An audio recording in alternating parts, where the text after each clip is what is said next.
संयुक्तं नित्यं ध्यायन्ति योगिनः कामदं मोक्षदं चैव ओंकाराय नमो नमः।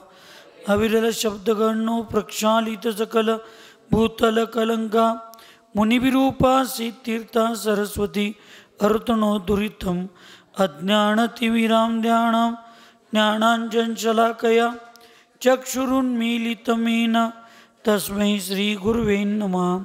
श्री परम गुरुभ्यो नमः। परंपराचार्य गुरुभ्यो नमः। सकल कलुष विध्वंसकं श्रेयसां परिवर्धकं धर्म संबंधकं भव्य जीवमन प्रतिबोधकारकमिदं शास्त्रं श्री मरणकंडिकानां देयम् अस्य मूलग्रंथकर्तारं श्री सर्वज्ञ देवास्तुत्रग्रंथकर्तारं श्री गंधर्देवा प्रतिगंधर्देवा तेषां वचोनुसारतामासाद्य अमितगति आचार्येण विरचितम् इदं शास्त्रं श्रोतार सावधानतया शृण्वन्तु। मंगलं भगवान् वीरो मंगलं गौतमो गनी मंगलं कुंदकुंदाद्यो जैनधर्मोस्तु मंगलं सर्वमंगलमांगल्यं सर्वकल्याणकारकं प्रधानं सर्वधर्माणां जैनं जयतु शासनं वंदे विद्यासागरं वंदे सन्मति सागरम्। सिद्धाननत्वार्धादिच्च चतुर्धाराधना फलं क्रमेणाहं ध्रुवं वक्षे स्वस्वरूपोपलब्धे। पंच परमेष्टि भगवान की, अहिंसामय विश्व धर्म की, सिद्धांत शास्त्र की, आचार्य भगवंत अमित गति महामुनिराज की, चारित्र चक्रवर्ती 20वीं सदी के प्रथमाचार्य शांति सागर जी महाराज की, संत शिरोमणि आचार्य गुरुवर विद्यासागर जी महाराज की, शांत मूर्ति वात्सल्य रत्नाकर आचार्य गुरुवर सन्मति सागर जी महाराज की, 3,9 करोड़ महामुनिराजों की आज के आनंद की।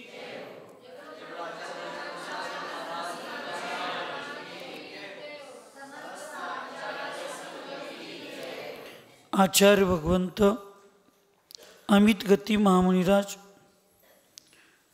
मरणकंडिका या मूळ महान ग्रंथामध्ये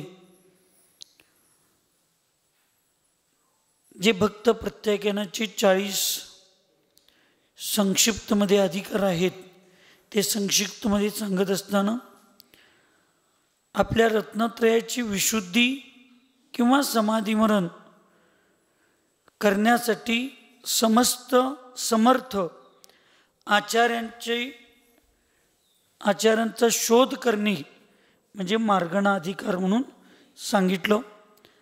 आज त्या ठिकाणी सुस्थित अधिकार आणि पुढचं बघायचं आहे। सुस्थित पर के उपकार और अपने प्रयोजन में भली प्रकार स्थित आचार्य को सुस्थित कहते। परावर उपकार आणि आपल्या प्रयोजन याच्यामध्ये चांगल्या प्रकारे व्यवहार कौशल्य असणारे आचार्य महाराज सुस्थित आचार्य असं म्हटलं जातं। म्हणजे काय? परावर उपकार याचा अर्थ काय? परावर उपकारचा अर्थ धर्माचाच उपकार करणे। जो समीचीन धर्म आहे, जी समीचीन व्यवस्था आहे धर्माची, त्या समस्त समीचीन धर्माची मार्गदर्शन आणि व्यवस्थित त्यांना उपदेश देणारे आणि तो उपदेश स्वतःला सुद्धा ते सांगणारे, म्हणजे स्वतःबरोबर इतरांचं कल्याण करणारे असतात। केवळ इतरांना मार्गदर्शन करताना नाही, जगी सांगे ब्रह्मज्ञान स्वतः रहे, कुणासारखं सांगा बघा। हा, एवढी जरी स्वीकारण्याची मानसिक तयारी असणं म्हणजे तो सुद्धा धार्मिक ज्ञानातलाच एक भाग आहे। म्हणजे आपण इतरांना आपण सगळं सांगत बसतो आणि आपल्यापाशी त्याचं ज्ञान नाही असं नाही. जी समाधी मी साधणार आहे, ज्या समाधीची मला इच्छा आहे, त्या समाधीचं ज्ञान त्यांच्याकडे असलं पाहिजे. ज्ञानाबरोबर अनुभव असलं पाहिजे आणि अनुभवाबरोबर ते समोरच्यांचंही चांगलं करतील आणि आमचंही चांगलं करतील, असं दोन्हीकडं व्यवस्थित व्यवहार कौशल्य असणे म्हणजे सुस्थित असं त्या ठिकाणी त्याचं नाव आहे असं सांगितलं. उपसर्पण आचार्य के पास जाना अर्थात समाधि मरण कराने में समर्थ आचार्य के चरणों में समर्पण कर देना. समाधी मरण जी माझी एक अत्यंत उत्कृष्ट भावना आहे, ती भावना सार्थ ठरवण्यासाठी ती साधना करणारे, करून घेणारे असे समर्थ आचार्यांच्या चरणामध्ये जाऊन आपलं जीवन तिथं समर्पण करायचं असते. एकदा जीवन समर्पण झालं की परत मग कुठल्याही गोष्टीचा विचार तिथं असता कामा नाही. म्हणून समाधी घेण्याची भावना ज्याच्या हृदयात आहे त्या साधूचे तर भाव चांगलेच आहेत, प्रश्नच नाही. त्या साधूचे भाव चांगले आहेत म्हणून तर तिची भावना आहे समाधी घ्यायचं. समाधी घ्यायची चेष्टा नाही, सोपं नाही. लक्षात ठेव, 2 दिवस ताक भाकरी खायलोय तर मला दिवसात चालण्या दिसा लागल्यात. दिवसा माताजी 8-10 दिवस कसं काय काढत असतील तसल्यात आणि आज घोळ घातलायचा अंतराय करून. ताकाचा पेला काय वाटी काय तर पडली आणि माताजींनी एक आहार एक उपवास चालू आहे, नीरज चालू आहे त्याच्यात. पण त्याला सुद्धा समाधी घेणाऱ्याने आभूषणच समजायचं. का? किती उपकार आहेत म्हणायचे या माणसाचं माझ्यावर. उद्या मला सगळं सोडायचं आहे, निदान 4 घास खाऊपर्यंत शांत बसला. उद्या सगळं मला सोडून समाधी साधायची आहे, निदान 4-5 घास खाऊपर्यंत माझा अंतराय झाला नाही. अजून देव माझ्या पाठीमागं आहे. हां, तेजूताईसारखं सगळं अंतराय कर्म संपलं नाहीत अजून माताजींचं. आज तेजूताईला मैक मिळाल्यावर माझं सगळं अंतराय कर्म संपलं म्हटली. मैक मिळाला रात्री, काल रात्री बसणं. तसं अजून आपलं जरा अंतराय कर्म आहेत, पण त्याला सुद्धा आपण आनंदानं स्वीकारायला पाहिजे.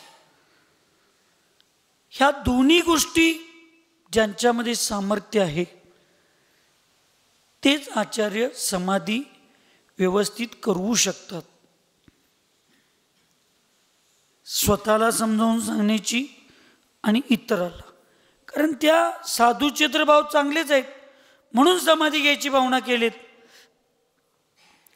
फक्त ते भाव सुरक्षित टिकवणं आणि त्या परिणामांना योग्य वळण देणं एवढंच महत्त्वाचं आहे. समाधी घेणाऱ्यांचे भाव चुकीचे असत नाहीत, फक्त ते कुठल्या वेळी कुठल्या दिशेला वळवत न्यायचं आणि त्याला कुठं जरा स्पीड करायचं, कुठं जरा स्पीड कमी करायचं, एवढी कौशल्य त्या आचार्यांच्यामध्ये असलं पाहिजे. आणि अशा आचार्यांच्या ठिकाणी जाऊन आपलं जीवन संपूर्ण त्यांच्यामध्ये समर्पण करायचं. हे समर्पण भूमिका फार महत्त्वाची आहे, लक्षात. त्याच्याशिवाय काहीच होऊ शकत नाही. त्या समर्पणाशिवाय जीवनात काहीच होत नाही. जरा ज्ञान कमी असेल तर चालेल, आचरण कमी असेल तर चालेल, स्तवन बरोबर आहे की नाही, पण समर्पण पक्क पाहिजे. बरोबर आहे की नाही, पाहिजे की नाही. हां, स्तवनला कळलं म्हणजे सगळ्यांना कळलं. ती समर्पणाची भूमिका महत्त्वाची असते. मग लक्षात ठेवा, समर्पणामुळंच सगळ्या कार्यगोष्टी होतात. बाकी मग त्या सगळ्या आचार्यांना दोष, योग्य अयोग्य काय तो आचरण. पण शिष्याची समाधी, त्या साधकाची समाधी चांगली व्हायला सगळ्यात मोठं त्या आचार्यांच्या पेक्षा माझं समर्पण त्या निर्यापकाचार्य ज्यांना मी निवडतो त्यांच्यावर फार समर्पण असलं पाहिजे.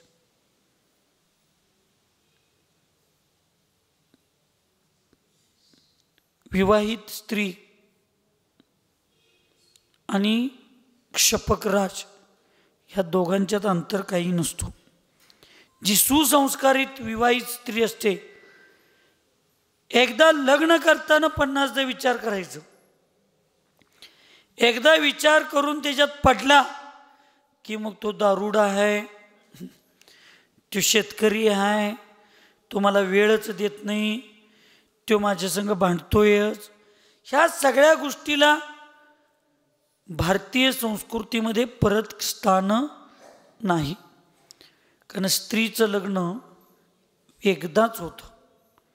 मग ते जसं असेल त्याच्यात आनंदानं आपला प्रपंच पुढं न्यायचं. चेलना राणीला फसवून सैनिक राजानं लग्न केलं आणि लग्न झाल्यावर दुसऱ्या दिवशी लगेच तो माझं मी सासऱ्याच्या घरात राहू शकत नाही म्हणला, घेऊन गेला. आणि मूळ तो जैनच होता, पण त्यानं बौद्ध धर्म स्वीकारला होता. परत आणि तिथं जाऊन तो आपलं पूर्वीसारखं वागायला लागला. हे चेलना राणीच्या वडिलांना ज्यावेळी कळलं त्यावेळी त्या चेलना राणीच्या वडिलांनी तिला आणण्यासाठी गेलं. ऐकायला काय पुरींच्या आयांनो, आपण किती पक्का असायला पाहिजे, आपण आपल्या मुलींना काय शिकवलं पाहिजे, आपण आपल्या मुलींना काय मार्गदर्शन केलं पाहिजे, ह्याचं कौशल्य सगळं संपलं. नुसता स्वार्थ स्वार्थ स्वार्थ. आणि ते तिथे जातात आणि तिथे गेल्यानंतर ते सांगतात की माझ्या लक्षात आलं नाही बाळ, चल आता. त्यावेळी ती चेलना राणी म्हणते, पिताश्री तुमचे संस्कार जर माझ्यात व्यवस्थित असतील आणि माझी जर खरी देवशास्त्र गुरूंच्यावर श्रद्धा असेल तर ह्या कर्माचा सुद्धा मी नाश करेन आणि एक दिवस ह्या माझ्या सैनिक राजाला सुद्धा जैन केल्याशिवाय मी राहणार नाही, मी घरी येणार नाही. एकदा माझं लग्न झालं, विषय संपला. आता तो नरक जरी असला तरी तो मला स्वर्गासारखा आनंदानं सहकार करायचा आहे. आणि ती तसं तिनं केली आणि त्याचं फळ त्याला शाहीक सम्यक दर्शनच नव्हे तर तीर्थंकर प्रकृतीचा बंद करण्यासारखी त्याच्यामध्ये भावना, शक्ती त्याचीच आहे. पण त्या शक्तीला जाग करायला बाह्यनिमित्त चेलना राणीच्या धर्माची श्रद्धा. तसं शपकराजाचं असते. एकदा निर्यापकाचार्य निवडत असताना, शोधत असताना एक ना दोन नाही 4दा विचार करायचं. पण एकदा निवडलं की जीवन असंच समर्पित करायचं. त्याचं मार्गदर्शन चांगलं असू दे नाही तर नसू दे, तुमच्या समर्पणामुळं त्या शपक राजाच्या समर्पणाच्या पुण्याईवर तिची समाधी चांगली होते.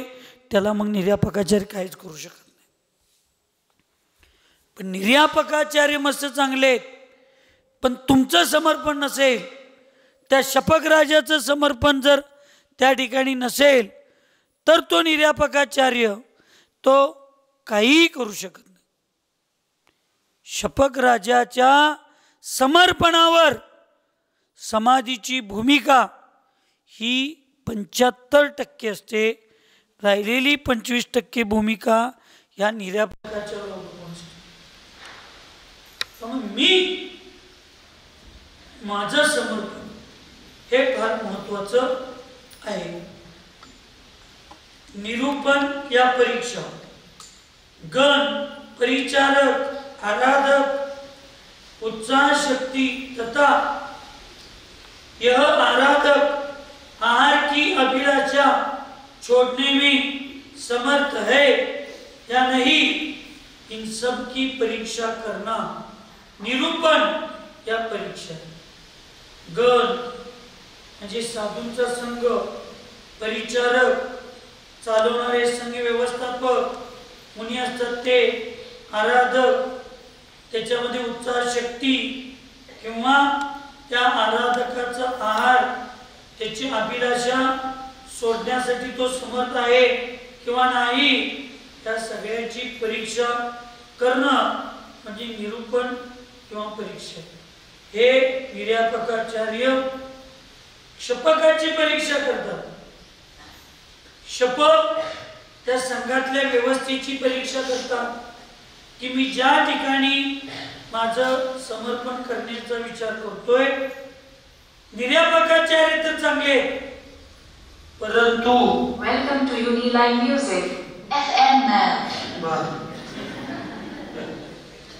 निर्यापकाचार्य चांगले, काही विकल्प नाही, पण संघातले जे अन्य साधक आहेत, जी वयोवृत्ती करणार आहे, ज्यांचा जास्त 24 तास तर काही निर्यापकाचार्य आमच्या जवळ बसून राहणार नाही, तर ती लोक कशी आहेत याची परीक्षा तो शपकराज करत असतो. आणि शपकराजाची परीक्षा तो बसतो कसं, तो उठतो कसं. निर्यापकाचार्य म्हणजे आचार्य खोलीत गेल्यानंतर तो साधनेमध्ये लीन असतो, काय श्रावकांच्या तिकडच्या गप्पा मारत बसतो. त्याला अजून ती क्षमता त्याच्याकडं अंतरंगातनं परियम आहेत का नाही समाधीचं. आम्ही सांगितल्यावर या सगळ्या गोतावळ्यातनं बाहेर होतो, काय त्याच्या मनातच त्या गोतावळ्यात बसण्याची इच्छा नाही. आहार त्यागाची भूमिका कशी आहे, काय आहे, आचार्य सांगतात तसं तो आहाराची त्याग तो करतो का, सूचनेचं पालन करतो का, ह्या सगळ्या गोष्टीचं परीक्षण निर्यापकाचार्य स्वतः किंवा संघातल्या अन्य लोकांना, व्यवस्थापकांना सांगतात. त्यांनी त्यांच्या संघाची आणि त्यांनी त्यांच्या विचाराची परीक्षा करणं म्हणजे निरूपण किंवा परीक्षा असते. ठेवून घेतला आणि उद्या सगळं मनाचाच कारभार चालू झाला तर निर्यापकाचार्यांना पण अवघड, आणि सगळ्यात जास्त अवघड आहे ती शपक राजाला अवघड आहे. कारण स्वतःच्या परिणामांना सांभाळणं फार महत्त्वाचं असते, लक्षात फार महत्त्वाचं असतं. गुरूंच्या आदेशाचं पालन करणं आणि गुरूंच्या विचाराप्रमाणे चालणं आणि उत्साहपूर्वक, इथे शब्द आहे काय, उत्साह शक्ती. तुमच्यातली शक्ती आहे ती जबरदस्तीची आहे काय उत्साहाची आहे. मी नाव सांगत नाही, चांगलं तेवढंच नाव घेऊन बोलायचं असते. पण एका महाराजांची समाधी चालली होती एका चांगल्या सिद्धक्षेत्रावर, आणि त्या ठिकाणी त्यांची समाधी करणारे जे साधू आहेत त्यांनी श्रावकांना सांगितलं, परवा चर्चा झाली आपली, ते श्रावकांना सांगितले की अशा पद्धतीने एवढा आहार द्या. तर ते म्हणणार नाही नाही त्यांना काय कळतंय म्हणणार, आणि अखंड भाकरी, एक एक दोन दोन भाकरीमध्ये ते मुगाची भाजी, वरण सगळं कुस्करून किंवा ताक ते कुस्करून ते खाणार.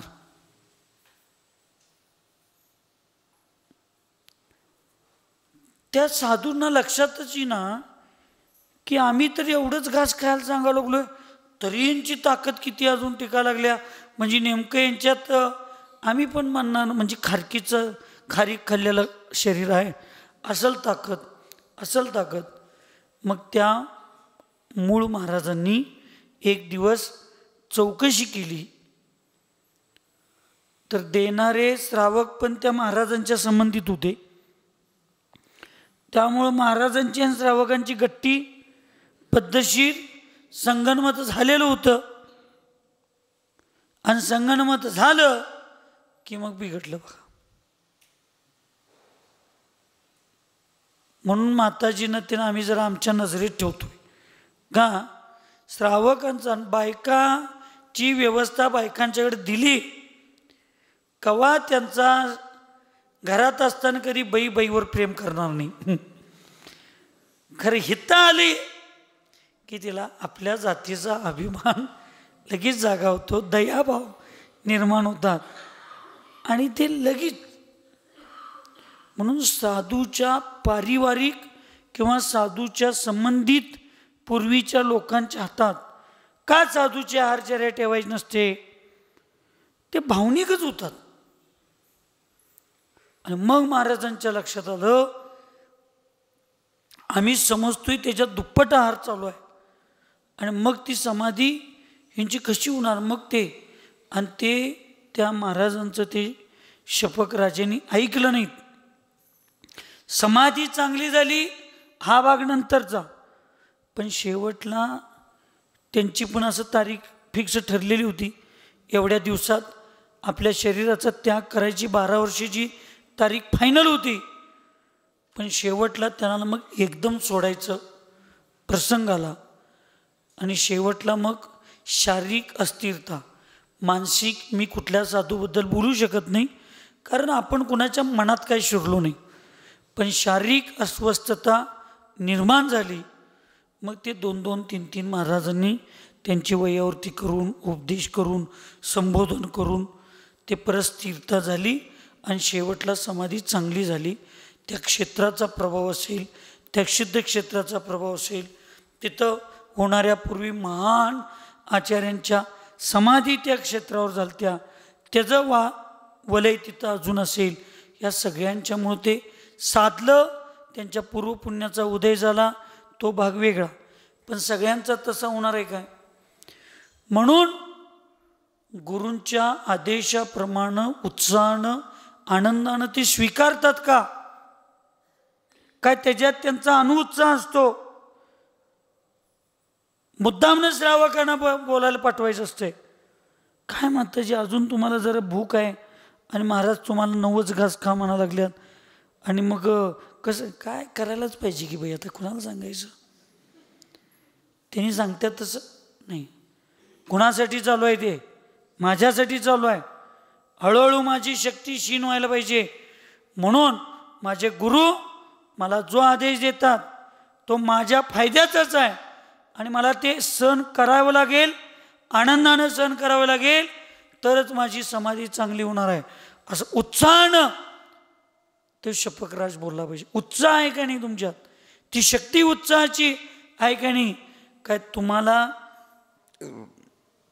जी साधना शपकाची निर्यापकाचार्य करत आहेत, करून घेत आहेत, त्याच्याबद्दल त्या साधकाची इच्छा उत्साहाची काय जबरदस्तीची, ती स्वीकारण्याची मनोभावना त्याची आहे काय नाही.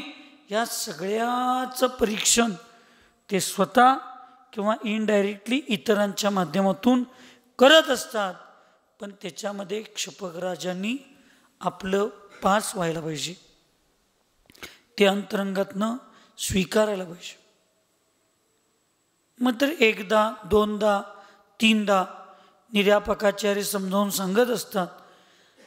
भगवती आराधनामध्ये आणि ह्याच्यात पुढं सांगितलं की निर्यापकाचार्यांना एवढा अधिकार असतो समोरच्या शपकाची संलेखना चांगली करण्यासाठी. एक मारायला सांगितलं, 1दा 2दा त्यांच्या आलोचना पाठमध्ये येतो, नीट विचारायचं. त्यांच्या समोरच्याच्या मनात अजून मलिनता आहे पण ती व्यक्त होईना असं जर वाटत असलं तर खोचून करून विचारायचं. आणि ज्या वेळेला त्याचे परिणाम अजून पण स्वच्छ होत नाहीत असं दिसतील त्यावेळेला वेळ पडला तर त्याला कान धरून विचारा, पण त्याची शुद्धी पूर्ण करायलाच सांगितली, शुद्धी करायलाच सांगितली. ही माताजींची जी एक आहार एक उपवास आणि नीरस आहार ही जी आहे समाधीची साधना याच्यामध्ये 25% किती 25%. पण जे काय भूतकाळामध्ये कळत न कळत अनावधानानं स्त्री पर्याय, किती जरी अंतरंगातनं परिणाम चांगले असले आणि किती जरी भावना दृढ असली तरी पर्यायामध्ये चर्या करत असताना काही दोष लागत असतात, घडत असतात. शुद्धी अशुद्धीचा विषय असतो, साडी असते, पावसाळ्यात असे काही अनेक गोष्टी असतात. तरी हे 16 दिवस ह्या पद्धतीची जी साधना चालू आहे ती समाधीची साधना फक्त शारीरिक तुमची कॅपॅसिटी तयार करायची आहे, परंतु ही जी साधना चालू आहे ती तुमच्या प्रायश्चित्ताची साधना चालू आहे. कशाची साधना चालू आहे? प्रायश्चित्त. ज्या ज्या गोष्टींची तुम्ही आमच्या पुढे आलोचना केलाय त्या आलोचनाच्या माध्यमातून तुमचे जे दोष आमच्या पुढे लक्षात आलेत, कळलेत, त्या दोषाची शुद्धी करून आज कुठला धर्म आहे? उत्तम शौच धर्म. कुठला धर्म आहे? उत्तम शौच. मन आणि शरीराची शुद्धी, परिग्रहाचा त्याग करून मनाची शुद्धी आणि बाह्य आलंबनाचा त्याग करून शरीराची शुद्धी, या सगळ्याच्या शुद्धी कशा आहे?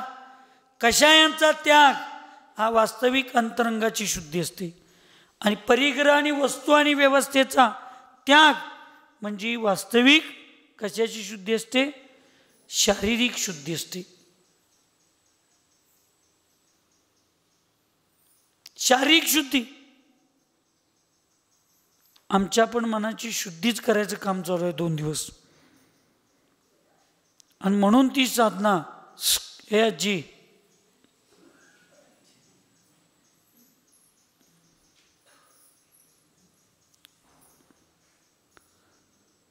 स्वतःच्या परिणामांची शुद्धीच करण्याचं काम आमचं पण चालू आहे. आणि परिणामांची शुद्धी म्हणजेच शौच धर्म आहे. आणि परिग्रहाचा त्याग हे वास्तविक बाह्य शुद्धी आहे. आणि ही शुद्धी झाल्याशिवाय साधू समाधी भावना यशस्वी होत.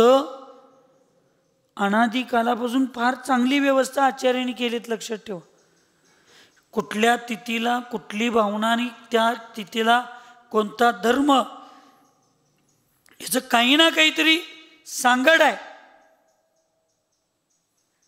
याची सांगड आहे आणि तीच असली पाहिजे. म्हणून जोपर्यंत शपक राजाचं मन आणि आत्मा शुद्ध होत नाही, तो तापत नाही, आणि तापल्याशिवाय शुद्धी वस्तूची होत नाही.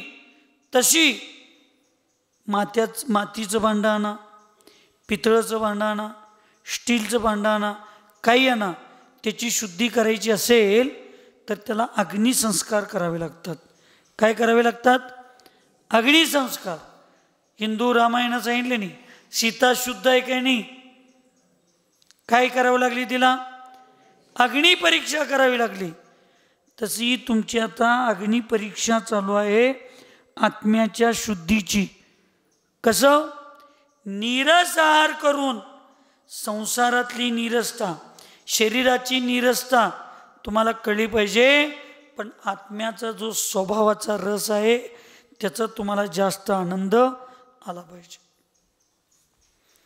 म्हणून जोपर्यंत मन, विचार आणि शरीर याची शुद्धी होत नाही तोपर्यंत साधूची समाधी भावना यशस्वी होत नाही. म्हणून या परीक्षा असतात, त्या परीक्षेमध्ये पास. अजून तुमचा जर समज असेल माझी समाधी चालू झालेली आहे तर तो दूर करा. अजून तुमच्या सगळ्या काय चालू आहेत? परीक्षा चालू आहेत, शुद्धीकरण चालू आहे. आणि त्या शुद्धीकरणामध्ये ज्यावेळी आपण पास होईल त्यावेळेला वास्तविक समाधीची साधना चालू होईल. आणि म्हणून पूर्वीच्या झालेल्या दोषांचं, पूर्वीच्या झालेल्या अनाचार मी म्हणणार नाही, कारण ते तुमच्या कुठंच जीवनात आम्हाला, आमच्या डोळ्याला पण दिसला नाही आणि तुमच्या चर्येतून पण तसं कधी जाणवलं नाही. अतिचार पण झालेला नाही, पण परिस्थितीनुसार द्रव्य, क्षेत्र, काल, वातावरण. मी सांगितलं स्त्री पर्याय. भावना किती जरी चांगल्या असल्या स्त्री पर्यायात काही गोष्टी असतात, त्यात जो न कळत काही शिथिलाचार झालेला असतो, त्या सगळ्याची शुद्धी विजयादशमीपर्यंत ती साधना करून, प्रायश्चित्त घेऊन, सगळं करून आपल्याला विजयादशमी किंवा जास्तीत जास्त भगवान महावीर निर्वाण कल्याणिक महामहोत्सवापर्यंत आपल्या प्रायश्चित्तांच्या माध्यमातून ती शुद्धी करायची आहे. आणि मग ती शुद्धी विजयादशमी किंवा महावीर निर्वाण महामहोत्सवाला झाली की मग त्या पवित्र आत्म्याच्या समाधीची वास्तविक भूमिका चालू होणार आहे. आणि ही परीक्षा सगळी चालू आहे आणि ते करणं गरजेचं आहे, असं 19 नंबरचं अधिकार आचार्यांनीच आम्हाला सांगितलेला. प्रतिलेख, आराधना की सिद्धि बिना बाधा होगी या नहीं, तथा देश, राज्य, ग्राम, नगर आदि वहाँ और वहाँ का प्रधान, ये सब आराधना की योग्य है या नहीं. प्रधानमंत्री कोथरीचे आलेत आत्ता, जेवून झोप काढून. काय सांगतो, सगळी झोप उडवून टाकलाय.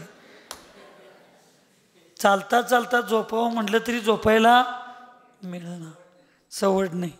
सैक सवडील मती निधी घ्याल सवडील ती. आता हा तुमचा विषय आहे. साधूंनी, त्या गुरूंनी आणि त्या शपकांनी दोघांनी मी जी आराधना करा लागलेलो आहे ती आराधना सिद्धीला बिना बाधा म्हणजे अडचण रहित माझी ती आराधना सिद्ध होण्यासाठी गाव असू दे, ते देश असू दे, ते राज्य, ते नगर किंवा तिथले सगळे मुख्यमंत्री, ट्रस्टीगण, तिथला समाज, तिथले व्यवस्था करणारे माताजी असतील तर विशेष करून श्राविका, महाराज असतील तर विशेष करून श्रावक, त्या सगळ्या योग्य आहेत का हे बघायला पाहिजे. त्याच्यात आपण आळस करून चालणार नाही. त्या शपक राजाचं बारीक तुम्ही लोकांनी सेवा करायला पाहिजे. तुमच्या माहितीसाठी सांगतो, कोथरीत माताजींच्या समाधीची साधना करण्याचे एकमेव कारण प्रतिमाधारी लोक आहेत. आम्हाला वाटलं प्रतिमाधारी आहेत तर त्यांची साधना चांगली झाली होणार. आता ती जास्त जबाबदारी तुमची आहे. वास्तविक माताजींच्या नॅपकिन सुद्धा असतात. ती नॅपकिन धुताना सुद्धा तिथं विहिरीचं, पावसाचं पाण्यातूनच ते धुतलं पाहिजे. तुम्ही काय करता तो तुमचा पुण्यपाप तुमच्या संग. आम्ही तुमच्यावर विश्वास ठेवूनच चाललोय. महाराज माताजींच्या कमंडलमधलं पाणी सुद्धा बोरिंगचं असतं कामा नये. ते पाणी सुद्धा विहिरीचं जीवाणू सोडलेलं, पावसाचं जीवाणू सोडलेलं, वाहत्या नदीतलं जीवाणू सोडलेलं तेच पाणी पाहिजे. चौका तर विषयच लांबचा आहे. चौक्यासाठी, आहारासाठी तर विहिरीचं, पावसाचं पाणी पाहिजेच, पण कमंडलात हात पाय धुणारं पाणी सुद्धा, त्यांची नॅपकिन्स धुण्याची भूमिका सुद्धा एवढं निर्दोष आणि तुम्ही सुद्धा उत्साहानं ते केलं पाहिजे. ह्याच्यात जर तुम्ही समाजानं आणि सेवा करणाऱ्या श्राविकांनी जर मायाचारी केला तर त्याचं पाप आम्हाला नाही. आम्हाला कळलं इथं दोषयुक्त व्हायला लागले तरी पण आम्ही गप असलो तर ती मायाचारी आमची आहे. पण तुम्ही सगळं निर्दोष करायला लागलोय. सगळं पाणी कमंडलात गरम पाणी आहे, ती किटली भरलेली आहे, ते पावसाचीच आहे, ते विहिरीचंच आहे. चौक्यात पाणी आम्ही विहिरीचंच वापरालोय, पावसाचंच वापरायला लागलोय. तुम्ही सांगालाय, आम्ही विश्वास ठेवलो, आणि तुम्ही जर ते पाणी चुकीचं वापरत असाल तर समाधीच्या साधूला तुम्ही फसवून विश्वासघात करून त्याचं पाप एवढं मोठं आहे की केलेली सेवा तर मिळायचं लांब, त्याचं पुण्य लेखायचं काम त्याच्यापेक्षा पापच लागलं. म्हणून प्रतिमाधारी 15-20 लोक इथं आहेत, श्राविक आहेत, म्हणून इथं विश्वासावर आलेत. आता तुम्ही प्रतिमाधारी लोक किती काम करताय ते तुमचं तुम्ही ठरवा. तुम्ही त्या सेवेमध्ये किती संधीचा फायदा घ्यायला लागलाय ते तुमचं तुम्ही ठरवा. आणि मग तुम्ही ते सगळ्या असंयमी लोकांच्या हातातच सोडला तर ती तुम्हाला मिळालेली संधी म्हणजे तुमच्या पुढं तुमच्या समाधीची, तुमच्या त्यागी व्रतीची साधना करण्याचं एक अनुभवाची संधी भगवंतांनी, परमेश्वरांनी पूर्व पुण्याने तुम्हाला मिळाली. पण वर्तमानमधला तुमचा आळस तुम्हाला ते संधीचा फायदा घेऊन देणारं नाही. म्हणून इथं सांगितलं प्रतिलेखना. तो देश ते योग्य आहे काय? मी उन्हाळ्याच्या दिवसात माझ्या संलेखनाची भूमिका आहे तर ज्या देशामध्ये ज्या गावामध्ये मी संलेखना घ्यायला लागलोय, घेणार आहे, तिथं उष्णतेचा प्रभाव जास्त असतो, काही शीतलतेचा प्रभाव जास्त असतो. थंडीचे दिवस आहेत तर तिथं थंडीचा प्रभाव जास्त आहे, काय उष्णतेचा प्रभाव जास्त आहे. पावसाळ्यामध्ये अतिवृष्टी, माझ्या समाधीची साधना मी करणार आहे आणि चारी बाजूनं नदी, इथे त्या गावात गेलो, चारी बाजूनं नदी आहे आणि मला पावसाळ्यात समाधी करायची आहे, चातुर्मासात समाधी करायची आहे. तर तिथं अति पाऊस झाल्यानंतर नदीचं पाणी तर गावात येईल, तो भाग नंतरचा, पण अति माती, अति राड अशा ठिकाणी त्यांची चर्या व्यवस्थित होईल का, माझी चर्या होईल का, याचं परीक्षण त्या आचार्यांनी आणि त्या शपकांनी सुद्धा गाव निवडताना, क्षेत्र निवडताना तिथल्या लोकांची आणि क्षेत्राची सगळ्याची परीक्षा करायला पाहिजे. आणि म्हणून मी चातुर्मासचा निर्णय घेण्याच्या अगोदर महिला मंडळालाही विचारलो होतो, इथल्या कमिटीला विचारलो होतो, विश्वास आहे की नाही आमच्यावर. विश्वास आहे म्हणूनच आलोय, पण शास्त्रात हे विचारायला सांगितलंय हे तुम्हाला सांगायचं आहे. तुम्ही काही कमी पडले असं म्हणायचं नाही मला, पण तुमच्यावर विश्वास नाही म्हणून आचार्य विचारतात असं नाही. शास्त्रात लिहिलंय, या सगळ्याची चर्चा, चौकशी, सगळे विचार आचार्यांनी, निर्यापकाचार्यांनी ते केलं पाहिजे. जर त्या साधू श्रावकांच्या मध्ये, त्या समाजामध्ये उत्साह नसेल, शारीरिक प्रतिकूलतेमध्ये वातावरण जर त्या नगराचं असेल, श्रावक पण फार चांगले आहेत, पण तिथली भौतिकता, भौतिक वातावरण जर त्या शपकाच्या शरीराच्या प्रतिकूल असेल तरी तिथं समाधी होत नाही.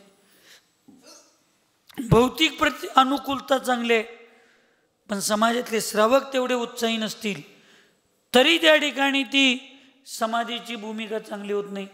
म्हणून प्रतिलेखनामध्ये पुढं व्यवस्थित सांगणार आहेत. तर सांगितलं की मी स्वीकारलेली आराधना अशी शपकाने विचार करायचं आणि मी शपकाची आराधना जी करवून घेण्याची जबाबदारी घेतलोय, ती जबाबदारी करण्यासाठी भौतिक म्हणजे क्षेत्र, वातावरण योग्य आहे का, तिथले श्रावक उत्साही आहात का, आहेत काय, याची सगळी चौकशी करणं, अभ्यास करणं, याला प्रतिलेख असं म्हणतात.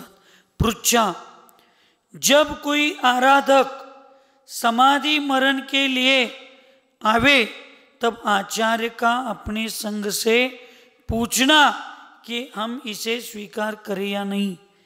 एखादा शपकराज आराधक समाधी मरणासाठी संघात येतात त्यावेळी आचार्याने आपल्या संघाला विचारायला पाहिजे. विचारलं होतं की नाही तुम्हाला, करूया काय म्हणून, काय सांगितलं होतं, समाधी करायला घेऊया काय माताजींना विचारलं होतं की नाही, मग काय म्हटलं होतं, म्हटलं होतं काय, करताय काय मग? करायला पाहिजे प्रत्येक गोष्ट, कारण आमची तर मर्यादाच आहेत. महाराजजी असू देत, वीरसागरजी असू देत, सरळसागरजी, आम्ही मौलिक उपदेश देऊ शकतो, वेळ देऊ शकतो माताजींना, पण माताजींना त्यांची जी शारीरिक सेवा आहे त्याच्यासाठी आम्हाला स्त्रियांचा आधार घ्यावाच लागेल. मग ते संघातले ब्रह्मचारिणी असू देत, प्रतिमाधारी श्राविका असू देत, किंवा समाजातल्या महिला असू देत, घ्यायलाच पाहिजेत. शपक असेल, मुनी महाराज असतील, तर आम्ही त्यांची शारीरिक सेवा सगळं करू शकतोय, पण त्यांची आहारचर्या, त्यांचा औषधोपचार, त्यांचं जे कार्य आहे ते तर काही कार्य महिलांच्या हातात आहेत. म्हणून साधू असू देत, माताजी असू देत, केवळ पुरुषांच्या जीवावर सल्लेखणं होत नाही, केवळ महिलांच्या मतानुसार सल्लेखणं होत नाही. त्याच्यासाठी चतुर्विध संघ, मुनी, आरिका, श्रावक, श्राविका सगळीजणच उत्साही असले पाहिजेत. आणि म्हणून आचार्यांनी आपल्या संघातल्या साधूंना, साध्वींना, व्रतींना, अनुव्रतींना सगळ्यांना विचारायचं असतं की तुमच्या सगळ्यांची अनुकूलता आहे का? आणि मग त्या सगळ्यांचं अनुकूलता असेल तर निश्चिंत होऊन स्वीकारायचं. संघातले 1, 2, 4 लोकांची अनुकूलता नसेल तर तशी अनुकूलता असणाऱ्या 4 श्रावकांची व्यवस्था करून त्या शपकाची, आराधकाची आराधना व्यवस्थित करणं फार गरजेचं असतं. म्हणून तो आराधक उत्साही शक्तीनं ते स्वीकारलं की नाही हे सगळं बघायला पाहिजे आणि संघात सगळ्यांना विचारायला पाहिजे. एक संग्रह, परिचारक मुनियों की स्वीकृति मिल जाने पर एक आचार्य एक ही शपथ को समाधि के लिए संस्त्रारूढ़ कराते हैं. एक संग्रह म्हणजे काय? एका वेळेला संघातील सेवा करणाऱ्या साधूंची, ब्रह्मचारी व्रती लोकांची परमिशन म्हणजे अनुकूलता मिळाली तर एका वेळेला एकाचीच समाधीसाठी साधना, इथं काय लिहिलं आहे? संस्तर आरूढ. एका वेळेला 2-4 साधूंना समाधीचं मार्गदर्शन, आहार, खाणं, प्रायश्चित्त, आलोचना हे सगळं करू शकतात. पण संस्तर आरूढ म्हणजे काय? ज्यावेळेला त्या शपकाची, त्या आराधकाचं शरीर क्षीण होतं आणि त्याचं फक्त आहाराची लिक्विड, द्रव पदार्थ आदी घेऊन त्याचं शरीर क्षीण करून त्याच्या समाधीची भूमिका ज्यावेळी जवळ येते त्यावेळी त्याचं संस्तर आरूढ केलं जातं. अजून तुमचं संस्तर आरूढ झालेलं नाही. ते संस्तर एका वेळेला एकाच साधूचं आचार्याने केलं पाहिजे. समजा 2 किंवा 2 पेक्षा जास्त साधूंचं केलं आणि सगळ्यांचे प्राण जाण्याची समाधीची अंतिम वेळ एकाच वेळेला थोड्याफार अंतरावर जर असेल तर त्यावेळी काय करायचं? ह्यांचं मार्गदर्शन करायचं, यानाला स्थिर करायचं, त्यानाला स्थिर करायचं, कोणाला स्थिर करायचं? कारण सगळ्यांचा शेवटचा समय महत्वाचा आहे. सगळ्याच शपकांची शेवटची अवस्था महत्वाची आहे. त्यावेळी आचार्य राग द्वेष करू शकत नाहीत. ह्याचं महत्व पहिला काय, त्याचं महत्व पहिला म्हणू शकत नाहीत. म्हणून आचार्यांनी एका वेळेला एकच संस्कारारूढ करायचं असतं. म्हणून लक्षात ठेवा, अन्यथा कोणी घेऊ नका. इथं ऐकणाऱ्यांनी पण आणि भविष्यात कुणाला ऐकण्यासारखं मिळालं तरी पण. शपक राजाला एखाद्या साधूची, आराधकाची आराधना करून घेण्याची जबाबदारी ज्यावेळी निर्यापकाचार्य निवडतात, स्वीकारतात, त्या समाधीची जबाबदारी स्वीकारतात, त्यावेळी त्यांनी त्या साधूची समाधी झाल्याशिवाय कोणत्याही कार्यक्रमाची जबाबदारी मोठ्या प्रमाणात घेऊ शकत नाहीत. आम्ही कोथळीत माताजींची समाधी स्वीकारायचं ठरवलं, त्यांची सेवा करण्याची, त्यांना मार्गदर्शन करण्याचं ठरवलं. आणि आता शिरदवाडवाले या लागल्यात, खंडेराजुरीवाले या लागल्यात. आम्ही म्हटलं पंचकल्याण पूजेच्या तारखा पण आम्ही घेत चाललोय.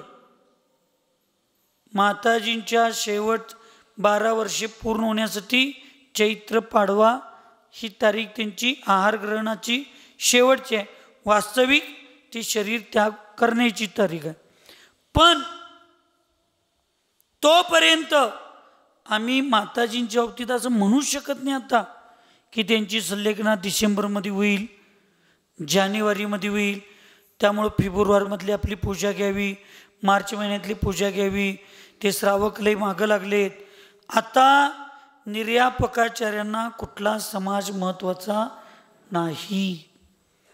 निर्यापकाचार्यांना फक्त एकमेव त्या आराधकाची आराधना व्यवस्थित करवणं ही एकच जबाबदारी आहे. आणि जर त्याच्यामध्ये दोष काय आहेत, मग समजा मी जानेवारीतली एखादी पूजाचं निमंत्रण स्वीकारलोय, मी एखादी डिसेंबरमधल्या पूजेचं निमंत्रण स्वीकारलोय, मी एखाद्या वेळेला फेब्रुवारीतल्या पूजेचं स्वीकारलोय, आणि तोपर्यंत माताजींची समाधी शीतलदादा जर व्यवस्थित अजून चालू असेल, शरीर त्यांचं चांगलं आहे, आणि मी फेब्रुवारीत जानेवारीत कुठली तर दुसरी पूजा स्वीकारलो, तर मला त्या पूजेला जाण्यासाठी माताजींना लवकर लवकर लवकर त्याग करून, म्हणजे माझ्या मनात भाव येतील माताजींची समाधी लवकर व्हायला पाहिजे, मला तिथं जायचं आहे, त्या कार्यक्रमाला जायचं आहे, त्या कार्यक्रमाला जायचं आहे. ह्याच्यात त्या शपकाची समाधी बिघडण्याची शक्यता असते. किंवा शपकाकडे जास्त लक्ष दिलो आणि त्या गाववाल्यांनी जर आमच्या विश्वासावर नियोजन केलं असेल, तर उद्या मी त्या गावामध्ये येत नाही, मला समाधी महत्त्वाची आहे, मला पूजा महत्त्वाची नाही म्हटलं, तर त्या समाजाला दिलेलं महाव्रती, आपण दिलेलं वचन तुमच्यात पूजेला येतो म्हणून त्याच्यात तर दोष लावायला पाहिजे. एक तर शपकाची जबाबदारी सोडायला पाहिजे, नाही तर एक समाजाची जबाबदारी सोडायला पाहिजे. आणि दोन्ही ठिकाणी महाव्रतामध्ये बाधा आहे, दोन्ही ठिकाणी. म्हणून एकदा शपकाची कुठलीही जबाबदारी, एखाद्या आराधकाची जबाबदारी एखाद्या आचार्यांनी स्वीकारलं, त्यांच्या समाधीची भूमिका पूर्ण होईपर्यंत आपण कधीही कुठल्याही मोठ्या गोष्टींचा विचार करायचा नसतो. फार महत्त्वाचे ते. त्यामुळं नुसता शपकालाच त्याग करायचा उपदेश आज इथं शास्त्रात दिला नाही. निर्यापकाचार्याने सुद्धा शपकाची समाधी सानंद पूर्ण होईपर्यंत निर्यापकाचार्याने सुद्धा समाजातल्या सगळ्या गोष्टींचा, समाजाचा मोह किंवा जबाबदारी, त्या सगळ्यांचा त्याग केला पाहिजे आणि एकमेव आपल्या शपकाची साधना केली पाहिजे. फार महत्त्वाच्या गोष्टी आहेत. आम्ही आमच्या एका माताजींना सांगत होतो समजावून, आत्ताच तुमचं समाधीचं म्हणजे तुमची साधना ही अजून वर्षभर चालेल, 7-8 महिने चालेल, तुम्ही दीक्षेला गडबड करू नका. नाही, मला कुठल्याही परिस्थितीत दिवाळीच्या आत माझी समाधी करायची आहे, महाराजची मला दीक्षा द्या. मी 8 दिवस समजावून सांगत होतो, ऐकले नाही. शेवटी दीक्षा दिली, समाधीची साधना चालू झाली. आणि हे नियमानं मी मुद्दामनं सांगतोय, अन्यथा घ्यायचं नाही कोण.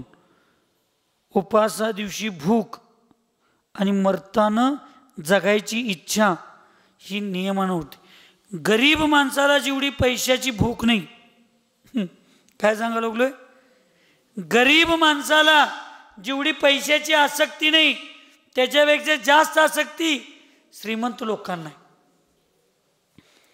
गरीब माणसं आज 2दा जेवली, रात्री झोपली, पुढले 1 वर्षभर माझ्या पोराचं, बायका पोरांचं मी सांभाळ करू शकतो वाटलं त्याला लई पुढची काळजी नसत्या, पण श्रीमंत लोकांना पुढल्या 5 पिढीची काळजी.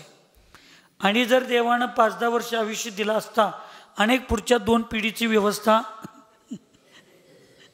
करूनच तो मेला असता. हे नियम आहे.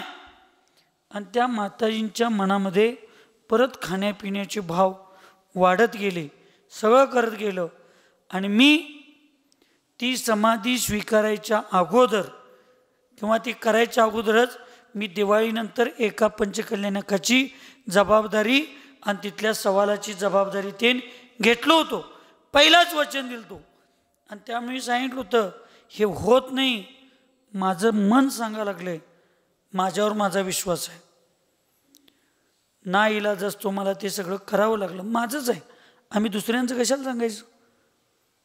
दिवाळीपर्यंत त्यांची संलेखना झाली नाही. शेवटी मला तिकडं दिलेलं वचन पहिलं होतं, मला तिकडं जावं लागलं. तिकडं जाऊन परत येऊपर्यंत पुढं महिन्याभरात त्या माताजींची समाधी झाली. चांगली झाली समाधी, हा भाग वेगळा.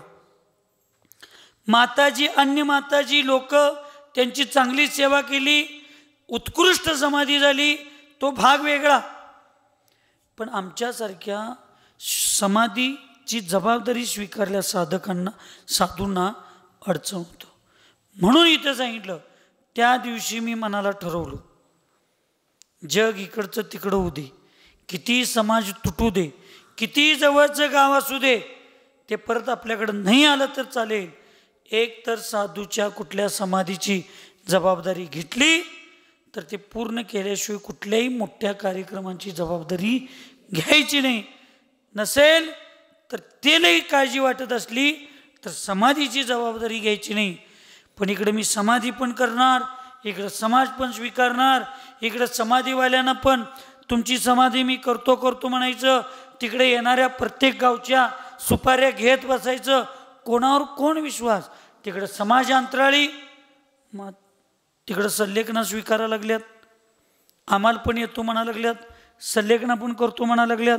त्या शपक राजाच्या मनात विकल्प, माझी समाधी पण करतो म्हणा लागल्यात, तिकडं पूजा पण करतो म्हणा लागल्यात. आणि या विचलित अवस्थेमध्ये मग तो शपकराज जो मनात भावना करत असतो, हा माझा निर्यापकाचार्य असावा, तो बरोबर मग तो आपले निर्यापकाचार्य अजून कथन केलेले नसतात, तो बदलून मग तिसऱ्यांच्याकडे जातो. ह्याच्यात शपकाचा दोष नाही, ह्याच्यात त्या आचार्यांचा दोष असतो. एका वेळेला एकच निश्चय, समाधी काय समाज पाहिजे असले तर समाधीचा विकल्प सोडायचा, समाधी चांगली करायची असेल तर समाजाचा विकल्प सोडायचा. म्हणून एका वेळेला एकच संस्तर आरूढ म्हणजे एकाचीच जबाबदारी घेणं फार महत्त्वाचं असतं. कारण तो शेवटचा जो काळ आहे, तुम्ही बघचिला कोथीवाल्यांनो, तुमचं पुण्य फार आहे.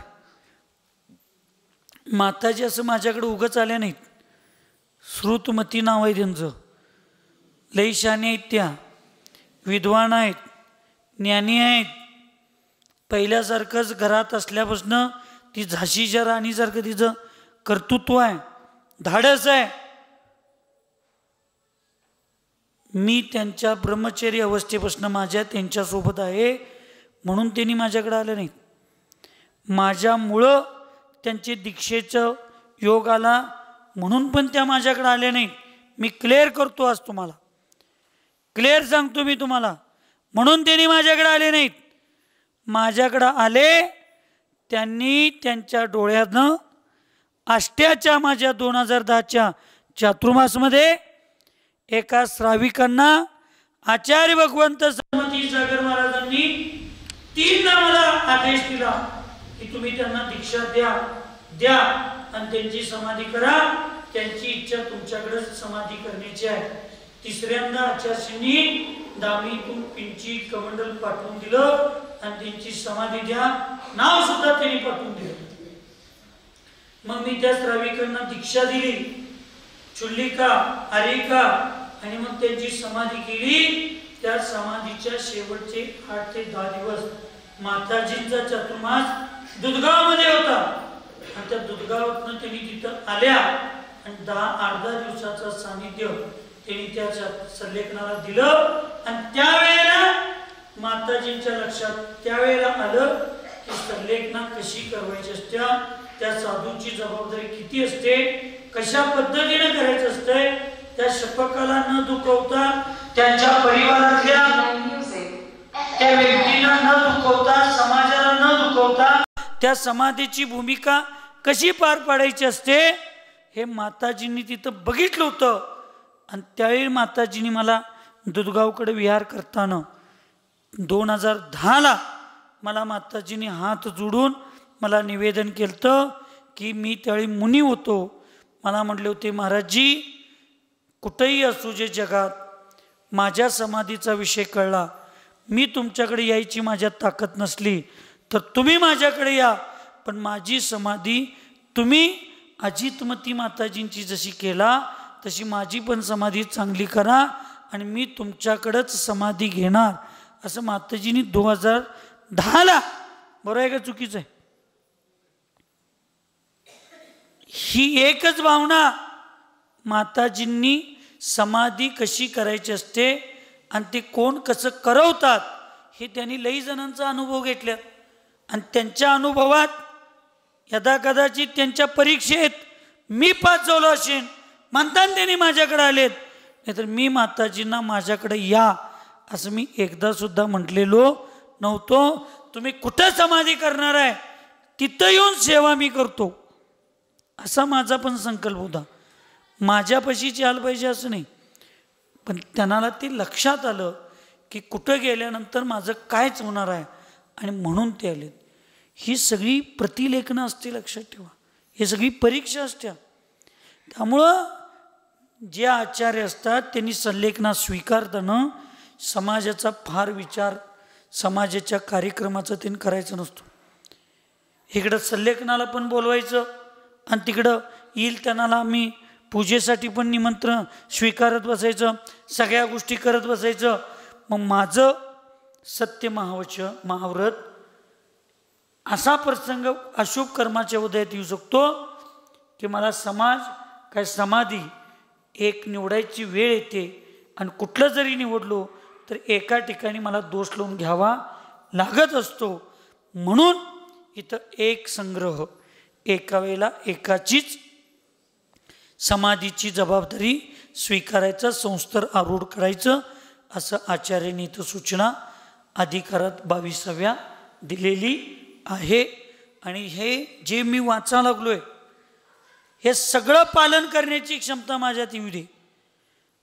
आचार्यांच्या बाबतीत जे आहे ती, शपकाच्या बाबतीत जे याच्यात येणार आहे ते सगळं पालन करण्याची क्षमता माताजींच्यात, तुमच्या सगळ्यांच्यात येऊ दे.